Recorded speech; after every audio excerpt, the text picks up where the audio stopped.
ఓం శ్రీ గురుభ్యో నమ.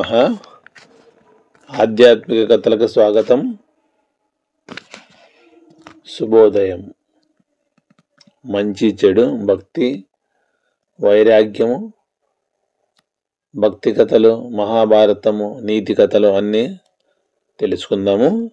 జారుడు మెట్లు.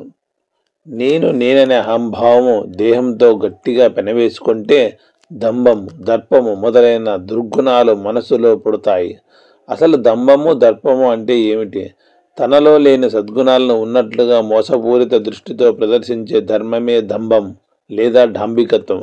ఇతరులను వంచి హింసించడాన్నే దంభం అంటారు. ధనము, జనము, విద్య, శారీరక శక్తి మొదలైన బలాల వల్ల మనసులో కలిగే ఏ గర్వం చేత మనిషి ధర్మాన్ని అతిక్రమిస్తాడో దాన్నే దర్పము అంటారు. పూర్వం దంభోద్భవుడనే రాజు ఉండేవాడు. అతడు రోజు ఉదయాన్నే అందరినీ ఇలా అడుగుతుండేవాడు: యుద్ధంలో నన్ను మించినవాడు కానీ, ఆయుధం నాలాగా పట్టినవాడు కానీ ఎవరైనా ఉన్నాడా? మాటి మాటికి తన్ను తాను పొగుడుకొనడం మంచిది కాదని విఘ్నులు అతన్ని నిర్భయంగా వారించినా ఆ రాజు మాత్రం అదే ప్రశ్నతో వారిని రోజు విసిగించేవాడు. సంపద గర్వంతో అతడి మిడిసిపాటు మితిమీరుతోందని గ్రహించి కోపించిన కొందరు మహాత్ములు చివరికి ఇలా చెప్పారు: రాజా, యుద్ధంలో ఎన్నో జయాలు పొందిన ఇద్దరు పురుషోత్తములతో నీవు ఎన్నటికీ సాటిరావు. వారెవరో, ఎక్కడ ఉంటారో చెప్పమని రాజు అసహనంతో అడుగుతాడు. గంధమాదన పర్వతంపై ఘోర తపస్సు చేస్తున్న నరనారాయణులే ఆ మహానుభావుల్ని తెలుసుకుంటాడు. రాజు తన రథ, గజ, తురగ, కాల్బాధలతో రాజు ఆ పర్వతాన్ని చేరి ఆ తాపసులతో తాను యుద్ధం చేయడానికి వచ్చినట్లుగా చెబుతాడు. అందుకు ఆ తాపసులు భూమిపై ఎందరో క్షత్రియులున్నారు, వారితో పోరాడమని ఎన్నో విధాల హితువు పలికారు. కానీ దంభోద్భవుడు వారితో పోరాడాలనే కృతనిశ్చయంతో వారిని కవ్విస్తూనే ఉన్నాడు. చివరకు విసిగిపోయిన నరుడు రాజు పోరు తీట మాపడానికి సిద్ధమయ్యాడు. రాజు తన సైన్యంతో కూడి వారిపై అమ్ముల వర్షం కురిపించాడు. కేవలం పిడికెడు గడ్డి పరకలతో నరుడు వాటిని రూపుమాపి తన ఐశికాస్త్రంతో క్షణంలో రాజును జయించాడు. దీనుడైన రాజు ముని కాళ్లపై పడి శరణు కోరాడు. అప్పుడు ఆ నరుడు: రాజా, అహంకారాన్ని వదిలి ధర్మబుద్ధితో నడుచుకో అని హితవు చెప్పి వదిలేశాడు. నరుడి కంటే నారాయణుడు ఎన్నో రెట్లు మిన్న ఆ నరనారాయణులే అర్జునుడు, శ్రీకృష్ణుడని తేల్చి చెప్పి కౌరవులను హెచ్చరించాడు పరశురాముడు. దేహాభిమాని అయిన ధృతరాష్ట్రుడి కుమారుడే దంభము, దర్పానికి ప్రతినిధి అయిన దుర్యోధనుడు. డాంబికత్వము, రాజగర్వం చేత దుర్యోధనుడు ధర్మాన్ని అతిక్రమించి కపటబుద్ధితో పాండవులను వంచి హింసించి ఆఖరికి నరనారాయణుని చిన్న చూపు చూశాడు. ఫలితంగా సర్వనాశనమయ్యాడు. కాబట్టి దంభము, దర్పము దగ్గరకు రానియని వారే ధన్యులు. దంభాన్ని, దర్పాన్ని దగ్గరకు రానివ్వకూడదు. ఇది దంభం, దర్పము ఉంటే మంచిది కాదు. చూడండి, అది మనం తగ్గించుకుందాము. రైట్. ఇంకో కథ.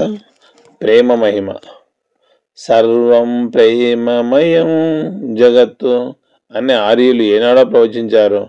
ఈ సృష్టి ఆరంభమే ప్రేమ వల్ల జరిగింది. అది ప్రేమతోనే పెరిగింది, ప్రవర్ధమానం అవుతున్నది. ప్రేమ అంటే పరమాత్మ కనుక పరమాత్మ ఈ సృష్టికి మూలకారకుడు కనుక ప్రేమలో దైవశక్తి ఉంది. నిర్మల ప్రేమ, నిస్వార్థ ప్రేమ మనిషిని దేవుడిగా మార్చగలుగుతుంది. ఈ భూమిపైన ప్రేమను మించిన మహత్తర శక్తి లేనేలేదు. ఎందుకంటే ప్రేమ సత్యం, ప్రేమ నిత్యం, చిదానందాన్ని ప్రసాదించే మహాగుణం ప్రేమ. భక్తుడి చేతిలోని మంత్రదండం ప్రేమ. భక్తుడు ప్రేమ ద్వారా ఎంతటి అసాధ్యాన్ని అయినా సుసాధ్యం చేయగలడు. కుచేలుడు, విదురుడు, శబరి, హనుమ, త్యాగయ్య, రామదాసు, మీరా, రాధ ఇలా ఎందరో భగవత్ ప్రేమ వల్లనే ముక్తిని కైవసం చేసుకోగలిగారు. ప్రేమ అంతఃకరణాలకు శోధన వంటిది, మోక్షప్రాప్తికి సాధన వంటిది. ప్రేమ ఈశ్వర భాగ్యం పొందడానికి అన్ని విధాల యోగ్యమైన అమృత మార్గం. ప్రేమ హింసను, స్వార్థాన్ని, అవినీతిని, అన్యాయాన్ని, అధర్మాన్ని అణిచివేస్తుంది. జాతి, మత, వర్గ, కుల, ప్రాంతాల విద్వేషాగ్నిని ఇట్టే చల్లారుస్తుంది. సర్వులు హృదయాలను ప్రేమ సూత్రం కట్టిపడేస్తుంది. ప్రేమ మార్గం నిజమైన రాజమార్గం, శాశ్వత పరమపద దర్శనం కలిగించే పవిత్ర పదం. భగవంతుడికి చేరువయ్యే ప్రధాన విధానాన్ని వ్యక్తం చేసేది ప్రేమ. ప్రేమను మించిన వశీకరణ మంత్రం ప్రకృతిలో మరెక్కడా కానరాదు. సకల ప్రాణికోటి జీవన తత్వము ప్రేమ మీదనే వర్ధిల్లుతోంది. ధార్మిక కార్యక్రమ నిర్వహణకు నాంది ప్రేమ. ఇది సంస్కారాన్ని, సంస్కృతిని, సదాచారాన్ని, స్వయం పోషకత్వాన్ని, సమ్యక్ దృష్టిని, సమవర్తిని, సస్తాంగత్యాన్ని పోషించింది. సమాజంలో మనిషికి సాదర స్థానాన్ని ప్రసాదించి పెడుతుంది. విద్యుక్త ధర్మ నిర్వహణకు మంచి ప్రేరణ కలిగిస్తుంది. ప్రేమ లేకపోవడం వల్లే సంఘంలో మనం ఎన్నో విధాలైన దురావస్థలను చూస్తున్నాము. ప్రతీకారేచ్ఛ, హింస, దౌత్యము, అరాచకము దీనివల్లే పెరిగిపోతున్నాయి. ఆధ్యాత్మిక చింతన తరిగిపోతుంది. మానవీయత కరిగిపోతుంది. ఆత్మీయత, అనుబంధము, ఆప్యాయత మురుగ్యమైపోతున్నాయి. యువతను సన్మార్గంలో నడిపించవలసిన పెద్దలే పెడదారిన పడిపోతున్నారు. ఆత్మజ్ఞానానికి దూరమైపోతున్నాడు. పెద్దలే పెడదారిన పడిపోతున్నారు. ఆత్మజ్ఞానానికి దూరమైపోతున్నారు. ప్రేమ, సహన, శాంత గుణాల్ని, సహకార భావాన్ని పెంపొందింపజేస్తుంది. ప్రేమ జ్ఞాన పిపాసను వృద్ధి చేసి మానవుడి జీవన ప్రమాణాన్ని సౌఖ్యవంతం, ఆనందమయం చేస్తుంది. జ్ఞానము, ప్రేమ ఈ రెండు ఒకే నాణానికి ఉన్న బొమ్మ పరుసు లాంటివి. జ్ఞానం లేని ప్రేమ నిరర్ధకం. ప్రేమ లేని జ్ఞానం నిష్ప్రయోజనం. ప్రతిఫలాపేక్ష లేకుండా నిస్వార్థంగా వ్యక్తం చేసే ప్రేమ ఎంతో విలువైనది. అందుచేత సన్నిహితులను, పరిచితుల్ని ప్రేమించడం కాదు, తనాపర అనే భేదము మరచి సర్వలను హృదయంతో ప్రేమించడమే మానవుడి సులక్షణం. అదే నిజమైన లోక కళ్యాణ పారాయణం. జ్ఞానము, ప్రేమ ఒకే నాణానికి బొమ్మ పరుసు వంటివి. అదే శ్రీకృష్ణుని ప్రేమ, భగవంతుడి ప్రేమ ఆ విధంగా ఉంటుంది చూడండి. సౌఖ్యదాయకాలు మనిషికి సుఖాన్ని ఇచ్చేవి ఏవి? ఒకవేళ అటువంటివి ఏవైనా ఉంటే ఎలా నడుచుకొని వాటిని సాధించాలి? ఈ ప్రశ్నలు ప్రతి మనిషి వేధిస్తూనే ఉంటాయి. సమాధానం కోసం శోధన తప్పదు. ఈ శోధన గురించే విదురుడు ధృతరాష్ట్రుడికి ప్రత్యేకంగా వివరించి చెప్పాడు. మనిషికి సౌఖ్యదాయకాలు, పూల పాన్పో, సుగంధ ద్రవ్యాలు అలాంటి విలాస వస్తువులు మరేవో కావంటాడు విదురుడు. మనిషి నిజమైన సుఖాన్ని పొందాలంటే కొన్ని నీతులను, నియమాలను పాటిస్తూ జీవితాన్ని సన్మార్గంలో నడపాలంటాడు. సన్మార్గంలో నడవడం అంటే ధనము, విద్య, ఐశ్వర్యము ఎంత ఉన్నా గర్వాన్ని ఈనుమంత కూడా దగ్గరకు చేరనివ్వకపోవటమే. అలాగే మౌఢ్యంగా ప్రవర్తించడం కూడా మానుకోవాలి. మౌఢ్యం అంటే శాస్త్రజ్ఞానాన్ని సంపాదించకపోవటము, జూతం లాంటి వ్యసనాల వల్ల ధనాన్ని సంపాదించాలనుకోవటము, తన సొమ్ము వెచ్చించకుండా పరుల సొమ్ము తానే కాలక్షేపం చేయటం అనేవి మూఢుడి లక్షణాలు. మంచివారిని దూరం చేసుకొని బలవంతులతో విరోధం పెట్టుకోవటం కూడా మూర్ఖుడి లక్షణమే. వాటి జోలికి పోకుండా జాగ్రత్త పడే వారి జీవితం అంతా సుఖ సంతోషాలమయమే అవుతుంది. సుఖమయ్యే జీవనం కోసం ఏ మనిషి అయినా పంచ జ్ఞానేంద్రియాలను వశపరుచుకోవాలి. అలా ముందుగా తనను తాను సంస్కరించుకొని 10 మంది ముందుకు వెళ్ళాలి. వారందరి ముందు మంచి పేరు తెచ్చుకోవడానికి సంధి, విగ్రహ, యాన, అపద్వైతాభావ, సమాశ్రయాలు అనే వాటిని గురించి బాగా తెలుసుకోవాలి. వాటిని తెలుసుకొని వదిలేస్తే సరిపోదు. మద్యపానము, స్త్రీ, మృగయ, జూదము, వాక్పారుష్యము, పారుష్యము, అర్ధదూషణం అనే సప్త వ్యసనాలను విడిచిపెడితే జీవితంలో సుఖ సంతోషాలు నిలుస్తాయి. రుచికరమైన ఆహార పదార్థాన్ని తానొక్కడే భుజించడము, కీలకమైన విషయాల గురించి ఏకపక్షంగా కార్యాలోచన చేయడము మంచిది కాదు. సత్యం అన్నదే స్వర్గానికి తొలి సోపానమని పెద్దలంతా చెబుతున్నారు. సమర్థులకు క్షమ ఓ అలంకారంగా బాసిల్లుతుందంటారు. నరకానికి కామక్రోధాలనే 3 ముఖద్వారాలున్నాయి. వాటిని మనిషి సులభంగా ఆకర్షించగల శక్తి ఉంటుంది. మనిషి వాటి ఆకర్షణకు గురి కాకుండా తన పరిధిలో తాను జాగ్రత్తగా మెలుగుతుండాలి. తల్లి, తండ్రి, అగ్ని, ఆత్మ, గురువు 5గురిని పంచాగ్నులని అంటారు. ఈ పంచాగ్నులను అర్చించే మనిషి నరక ద్వారాల ఆకర్షణలకు లోను కాడు. జీవితం సుఖమయం కావాలంటే సమయ సందర్భాలకు తగిన విధంగా వెనువెంటనే నిర్ణయాలు తీసుకోగల శక్తి కూడా ఉండాలి. మంచిని బోధించలేని గురువును, అధ్యయనం చేయని ఋత్విజుని రక్షించలేని రాజును సముద్రంలో ప్రయాణిస్తున్నప్పుడు పగిలిపోయిన నావను విడిచిపెట్టాలి తప్ప పట్టుకొని వేలాడటం మంచిది కాదు. అటువంటి సందర్భాల్లో వెంటనే నిర్ణయం తీసుకోవాలి. సత్యము, దానము, శాంతి, ధైర్యం వంటి లక్షణాలను అలవాటు చేసుకోవాలి. ఈ విషయాల్ని మనసుకు పట్టించుకొని ఎవరు ప్రవర్తిస్తే వారి జీవితం సుఖ సంతోషాలతో విరాజిల్లగలదని ధృతరాష్ట్ర మహారాజుకు విదురుడు ఉపదేశించాడు. సత్ప్రవర్తన, సత్వ రసహేతుక నిర్ణయం మేలు చేస్తాయి. ఓకే, సోహం అండి.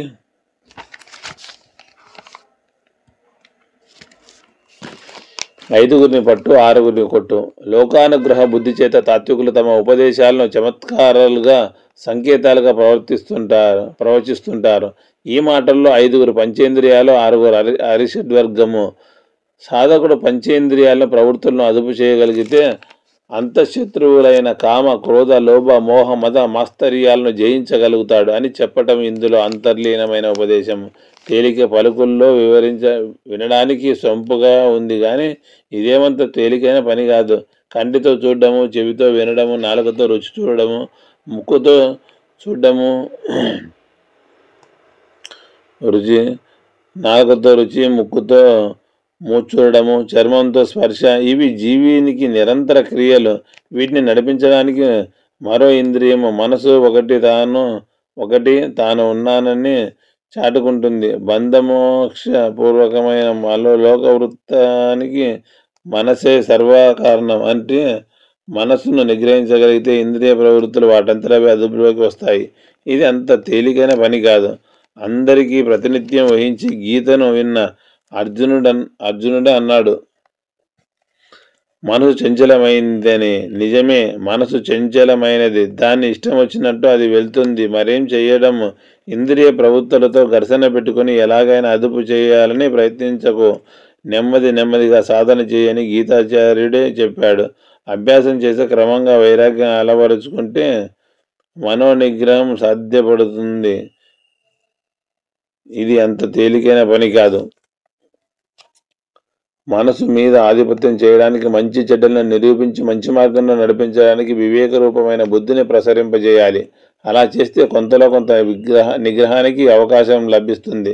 బుద్ధి చెప్పిన రీతి మనసు ఎల్లప్పుడూ ప్రసరిస్తూ సద్విషయ సంగతమై ఉండాలి అన్నది సమస్త జగదాచార్యుల ఆశయం. ఇది అంత తేలికైన పని కాదు. ఎందుకంటే మనస్సు అన్నది తానే ఇంద్రియ ప్రవృత్తి రూపంలో వెళ్ళి ఆయా బంధ మోక్షాలకు కారణమవుతున్నది. ఎంతకాలమని ఈ బుద్ధి దాన్ని సరిదిద్దుకోగలదు? కొంత సాధ్యం కావచ్చునేమో కానీ పూర్తిగా కాదు. అంచేత ముందు 5ంటికి కాస్త మంచి విషయాల మీద దృష్టి ప్రసరించే సదుపాయం కల్పించాలి. జీవన విధానంలోనే ఒక సంస్కార, సదాచార సంపత్తిని క్రమశిక్షణ ఫలితంగా ఏర్పాటు చేసుకోవడం ఒక మెట్టు. కళ్ళతో ఉద్రేక కారకాలై దృశ్యాల బదులు దివ్య గాథలను దర్శిస్తూ, చెవితో ఉద్వేజనాత్మకమైన సంగతుల బదులు దివ్య గాథల్ని వింటూ క్రమంగా సాధన చేయాలి. ఇంద్రియ ప్రవృత్తులను అసద్విషయాల నుంచి సద్విషయాలకు మరలించాలి. ఇది జీవన రంగంలో ఒక ప్రత్యక్ష సాధనగా, కేవల గ్రంథ విషయం కాదు. ఈ సాంప్రదాయంలో క్రమ పరిణతి సాధించిన వారిని మన మహాత్ములని సంభావిస్తాం. కేవలం సంభావన చాలదు, వారి జీవితాలను ఆదర్శంగా స్వీకరించి ఆచరించాలి.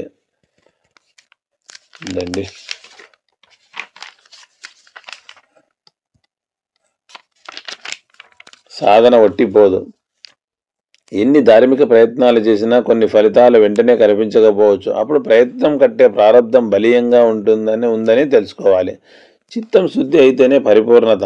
మనలోని అంతఃకరణ చైతన్యమే చిత్తం. ఏ కర్మ చేత మనం పవిత్రం అవుతామో ఆ కర్మను పుణ్యం అంటాం, దోషాచరణ పాపం. దుఃఖాలు తటస్థించినప్పుడు వాటి పరిష్కారానికి పలు ప్రయత్నాలు చేస్తాం. కొన్ని భౌతికమైనవి, ఇంకొన్ని ధార్మికమైనవి. ధార్మిక ప్రయత్నాలు జపతపాలు, పూజలు, దానాలు మొదలైనవి. ఇవి చేయడం వల్ల నిజంగా ఫలితం ఉంటుందా అని కొందరికి సందేహం కలగడం సహజం. రోగాలకు వైద్యపరమైన చికిత్సలు చేసినప్పుడు అవి చికిత్సలకు కొందరు బాగుపడుతుంటారు, కొందరికి వైఫల్యం ఎదురవుతుంది. అయినా మనం ఆ చికిత్సను మూఢ విశ్వాసం అనలేము కదా. అలాగే ఎన్ని ధార్మిక ప్రయత్నాలు చేసినా కొన్ని ఫలితాలు వెంటనే కనిపించకపోవచ్చు. అప్పుడు ప్రయత్నం కంటే ప్రారంధం బలీయంగా ఉందని తెలుసుకోవాలి. ఇక్కడ మరో ధర్మ సూక్ష్మం ఉంది. దైవీయమైన జపతపాది ధార్మిక ప్రయత్నాలు ఎప్పటికీ వృధా కావు.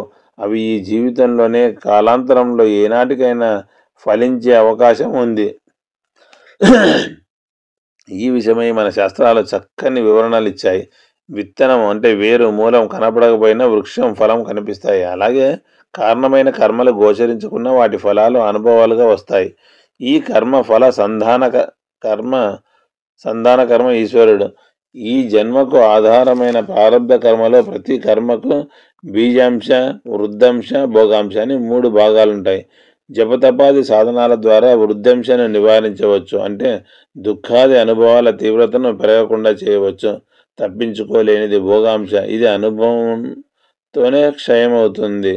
కానీ దేవతారాధన చేత, తపోదానముల చేత సాధకుడికి ఈ అనుభవాన్ని తట్టుకోగలిగే శక్తి కలగడమే కాక కాలక్రమేణ ఆ అనుభవము విజ్ఞాన హేతు అవుతుంది, వ్యక్తిత్వ వికాసానికి కారణమవుతుంది. మిగిలిన బీజాంశ ధార్మిక సాధన వల్ల, ఆత్మ విచారణ వల్ల చిత్తశుద్ధి, జ్ఞాన వైరాగ్యాలు కలిగి ఈ బీజాంశ నశిస్తుంది. అప్పుడు అతడు పూర్తిగా కర్మ మాలిన్యం నుంచి బయటపడతాడు. కనుక పాప నాశన కోసం ఈ ధార్మిక సాధనలను అవశ్యం అవలంబించాలి. పాపం అనేది మనసుతో, మాటతో, శరీరంతో, ధనంతో, సంపాదించిన సామగ్రితో చేస్తాం. జప స్తోత్రాదుల చేత వాచిక అంటే మాట పాపం పోతుంది. అసలు గట్టి పాపము మానసికం. అది ధ్యానం వల్ల నశిస్తుంది. పూజ, క్షేత్ర, తీర్థయాత్ర, శౌచము శారీరక పాపాలను తొలగిస్తాయి. దానం ద్వారా సంపాదన తపాదులు నశిస్తాయి. అందుకే త్రికరణాలతో, ధనాలతో సత్కర్మలను ఆచరించాలి. ఇప్పటికీ పేరుకున్న పాపాలను తొలగించుకునేవి పావన కర్మలు. అంతేగాని ఈ పరిసరాలు ఎలాగూ సిద్ధంగా ఉన్నాయని కొత్త పాపాలను ఆచరించడం తగదు. ముందు సిద్ధంగా ఉందని రోగాన్ని ఆహ్వానించలేం కదా. ఉన్న చెడును తొలగించుకొని చిత్తము శుద్ధమైతేనే ఆత్మజ్ఞానం సత్య ప్రాప్తి చేకూరతాయి.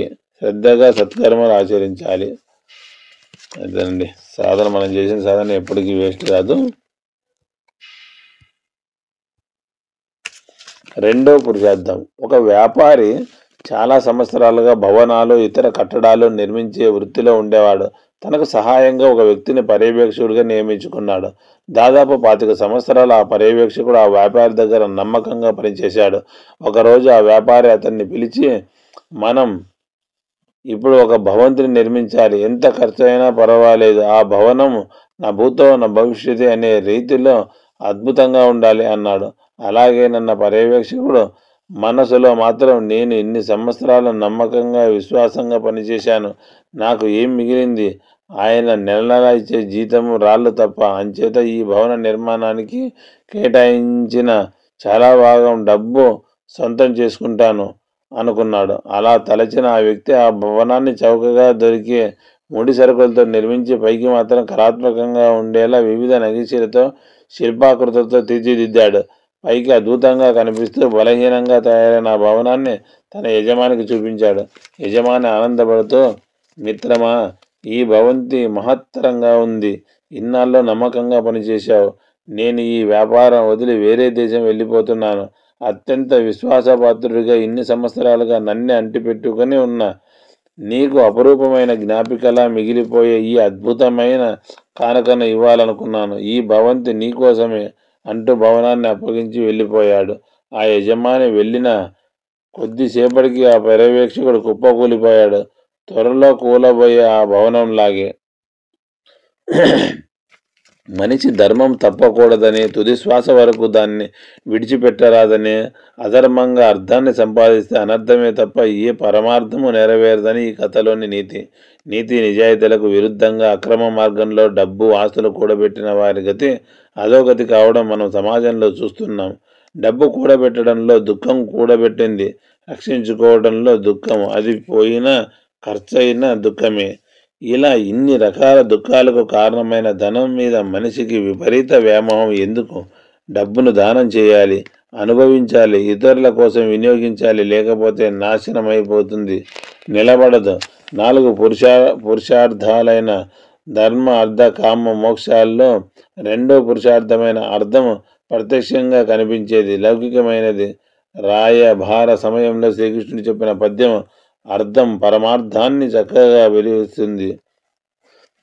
ఉన్న దానితో సంతృప్తి చెందాక అన్యుల ధనం కోసం అవినీతి అక్రమ మార్గాలు అనుసరించి దారుణ మారణ హోమాలకు పాల్పడుతూ పోరాటాలకు కుటిల ప్రయత్నాలకు తలపడితే అటువంటి వారి వంశం నిలబడదు. ధర్మ మార్గంలో సంపాదించిన అర్థమే శ్రేయస్సును శుభాన్ని కలిగిస్తుంది. అక్రమార్జన వల్ల అనర్థమే మిగులుతుందని శ్రీకృష్ణ భగవానుడు అర్థం గురించి వివరించిన పరమార్థము సర్వకాల సర్వావస్థలకు ఆమోదయోగ్యం, అనుసరణీయం. సోహం అండి.